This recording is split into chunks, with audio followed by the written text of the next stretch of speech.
Welcome back to the deep dive. Today, we're conducting a bit of a thought experiment. Oh, I like where this is going. Imagine you're an alien archaeologist, okay? Digging up the ruins of Earth in 1,000 years, and you want to understand what humans actually cared about. What made us tick? Exactly. You wouldn't Yeah. look at our poetry. You probably wouldn't even look at our laws. You'd look at our receipts. Follow the money. It's always the ultimate reveal, isn't it? It is. We invest in what we value. So today, we are looking at the absolute ceiling of human spending, the most expensive individual objects ever created. Then we should probably set a ground rule first. Right. We're not talking about priceless artifacts. We're not trying to appraise the Great Pyramid. Exactly. No Great Pyramid, no Great Wall, no Taj Mahal. Yeah. I mean, how do you even calculate the labor cost of ancient conscription in modern dollars? It's impossible. So this list is modern. We're looking at things with a paper trail, or at least a very confident estimate. We want the hard numbers. And we're going to climb this ladder logically. We'll start with things we buy for vanity, move to things we build for power, and then end with the single most expensive object in existence. And the starting point is already dizzyingly high. It really is. We're kicking off with jewelry, specifically a watch, The Graf Diamonds hallucination. which clocks in at $55 million. Now, I've seen photos of this thing. Calling it a watch feels like a stretch. It looks like a kaleidoscope just exploded on someone's wrist. It is a stretch. It's essentially a platinum sculptural bracelet. It's set with 110 carats of extremely rare colored diamonds. Pinks, blues, greens, oranges. And the watch face itself is tiny, right? It's almost hidden. It's totally hidden. That's sort of the point. It feels like a paradox. A watch is supposed to tell you the time, but this thing seems designed to make you forget time even exists. That's the insight, though. At this level, you aren't paying for utility. You're not even really just paying for the materials, although colored diamonds are astronomically rare. So what are you paying for? The impossibility of it. The thousands of hours it takes to source stones that match that specific aesthetic. It's frozen assets in the most literal sense. It's a way to carry $55 million through airport security. It's portable wealth. But you know, 55 million is practically a rounding error compared to our next category. We have to talk about the art market. Ah, yes, where value becomes, let's say, subjective. Subjective, highly speculative, and I think occasionally completely irrational. So we've got 3 paintings on the dossier. The first is Gustav Klimt's portrait of Adele Bloch-Bauer I. The woman in gold. Right. It sold for $135 million back in 2006. But here's my question. You can buy a lot of actual gold bars for $135 million. Why this specific canvas? In the high-end art world, you're buying 2 things. The brand Klimt, in this case, and the story. And this one has a story. Oh, it has a screenplay-worthy history. Stolen by the Nazis, held by the Austrian state for decades. Fought over in a landmark Supreme Court case before it was returned. When you buy that painting, you're owning a massive, jagged piece of 20th century history. Okay, so provenance drives the price. That makes sense for the Klimt. But then we have The Card Players by Cezanne. The royal family of Qatar bought this for $250 million $250 million. for a painting of 2 guys at a table looking bored. There's no big Nazi story here. What's the driver? This is a different one. This is national prestige. Qatar was building a world-class museum system basically from scratch. Yeah. To be taken seriously, they needed a heavyweight champion. And Cezanne is a heavyweight. He's the father of modern art, so it's like a membership fee. You pay $250 million to join the Cultural Superpower Club. It signals you're a serious player. But even that, it just pales in comparison to the big one, the record holder. Salvator Mundi, attributed to Leonardo da Vinci. Sold in 2017 for $450.3 million. I mean, just say it out loud. Nearly $500 million. For a painting of Christ holding a crystal orb. But here's the thing that drives me crazy about this one, and I know you have thoughts on it. Experts are still fighting over whether Da Vinci even painted the whole thing. That is the $500 million controversy. It was heavily restored, some say over-restored. Many scholars think it was mostly done by his assistants, with maybe a few brushstrokes from the master himself. So why the price? Because the market decided that even a chance of owning a Da Vinci is worth $450 million. It's the ultimate brand. There are fewer than 20 known Da Vincis in the world. If you want the ultimate trophy, you pay the ultimate price. Asterisks be damned. It's like buying a lottery ticket, except the ticket costs $500 million and you hang it on your yacht. Speaking of which, where do you hang a painting like that? Exactly. You need the right walls. Which brings us to real estate. And we're skipping the normal mega mansions. We're going straight to the outliers. I mean, Jeff Bezos dropped $165 million on an estate in Beverly Hills, which sounds like a lot until you see Villa La Leopolda. On the French Riviera, yeah. Yeah. This one is estimated at around $750 million. $750 million. It was built for a king's mistress, right? That's right. King Leopold Maethon of Belgium. It's 18 acres of pure history.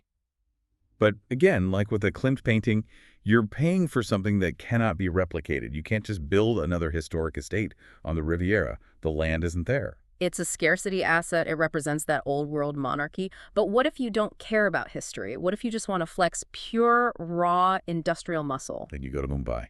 You go to Antilia. The home of Mukesh Ambani. This is the one that just blows my mind. It cost almost $2 billion to build.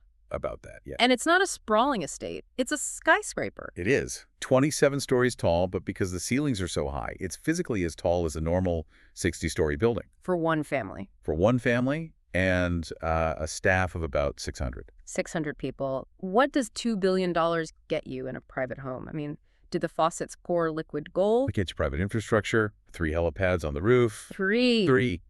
A dedicated air traffic control center just for the house. A snow room that spits out artificial The snowflakes. snow room in Mumbai. When it's 100 degrees outside. Yep. 9 high-speed elevators.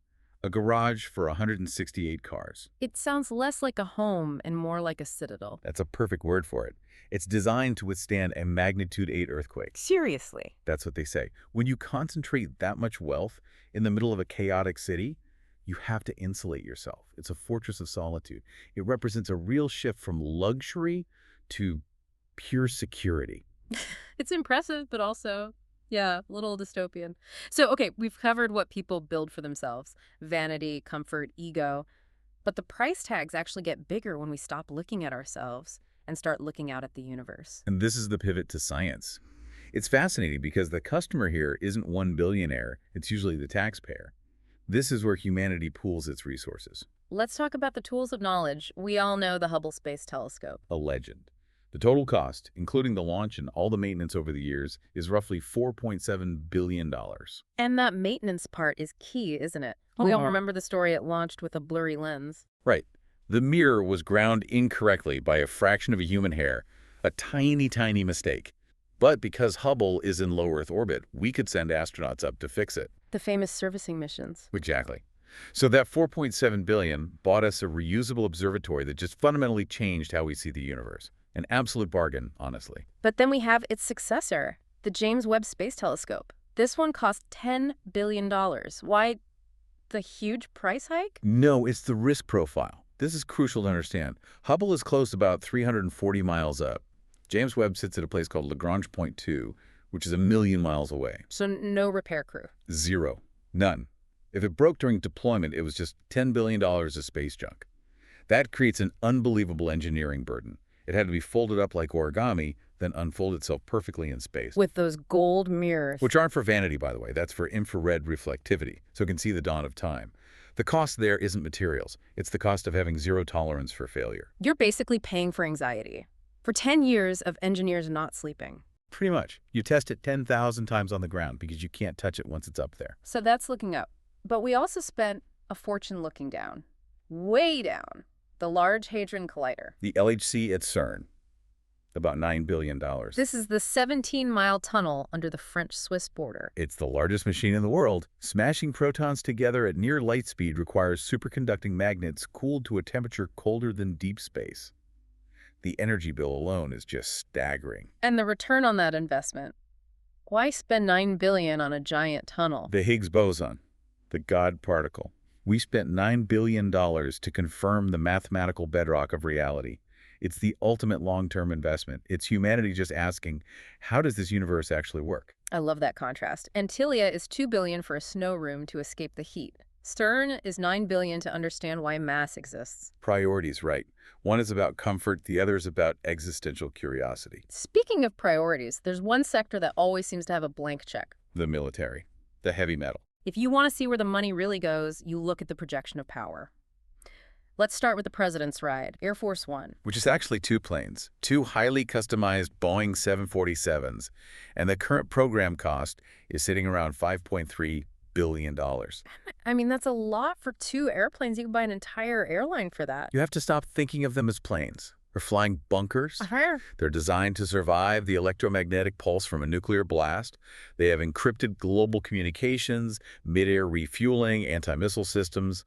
You're buying a flying White House that can stay airborne for days. But even that is pocket change compared to the U.S. Navy's pride and joy, the USS Gerald R. Ford. $13.3 billion for one ship. Explain that number to me. How do you spend $13 billion on a boat? Well, it's a floating city with a nuclear power plant inside. Actually, it has 2 nuclear reactors. It uses electromagnetic catapults, basically railguns, to launch jets. It houses 4,500 people. It's designed to park off the coast of any country on Earth and just say, we are here. It's a $13 billion diplomat. Yeah. A very, very aggressive diplomat. But ironically, even the most expensive ship doesn't physically change the geography of the planet. For that, you need our next category, dams. Mega infrastructure. We have 2 behemoths here. First, the Itaipu Dam on the Brazil-Paraguay border. Built in the 80s but adjusted for inflation, it cost about $84 billion. $84 billion. That's a huge jump from the aircraft carrier. It is. But look at the utility. It supplies nearly 80% of Paraguay's electricity. It's the economic heartbeat of an entire nation. But the title for the most expensive infrastructure project on land that goes to China, the Three Gorges Dam. This project is almost incomprehensible in scale. It spans 1.5 miles across the Yangtze River. And the price tag. The official construction numbers were lower, but when you factor in the cost of relocating 1.3 million people. 1.3 million people. They moved entire cities. Entire cities that were flooded for the reservoir. You add that plus financing and everything else, and the estimates go up to about $167 billion. $167 billion. That's the GDP of a medium-sized country. It is. But it generates the power of 10 nuclear plants. It controls floods that used to kill thousands. It's the ultimate example of humans bending nature to their will. So, okay. We've seen the watch, the painting, the fortress house, the telescopes, the carrier, the dam. We've hit $167 billion.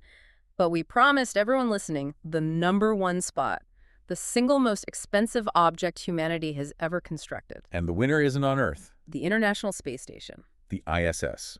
Since the first module launched in 1998, the total cost is estimated at $150 billion. Some estimates go even higher depending on how you count all the shuttle missions and resupply flights. Okay, wait, hold on.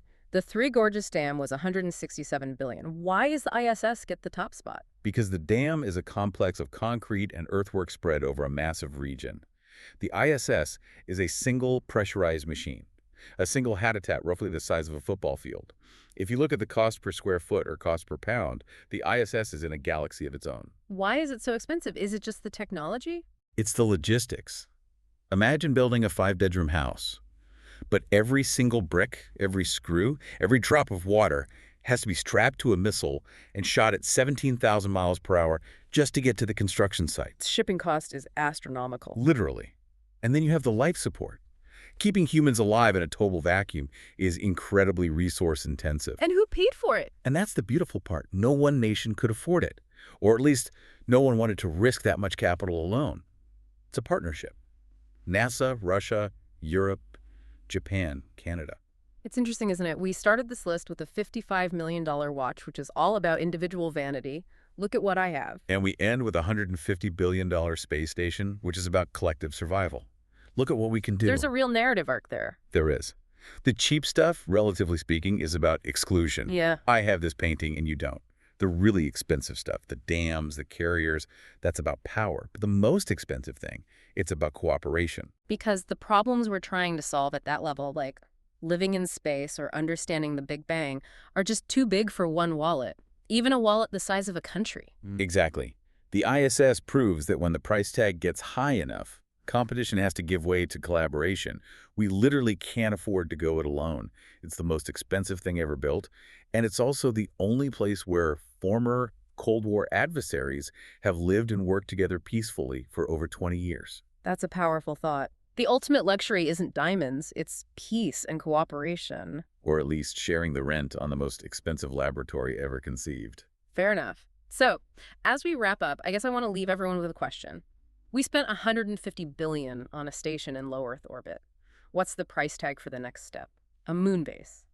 A city on Mars. And more importantly, will we pay for it together, or will we see the first $1 trillion private project? That is a deep dive for another day. Thanks for See listening. you next time.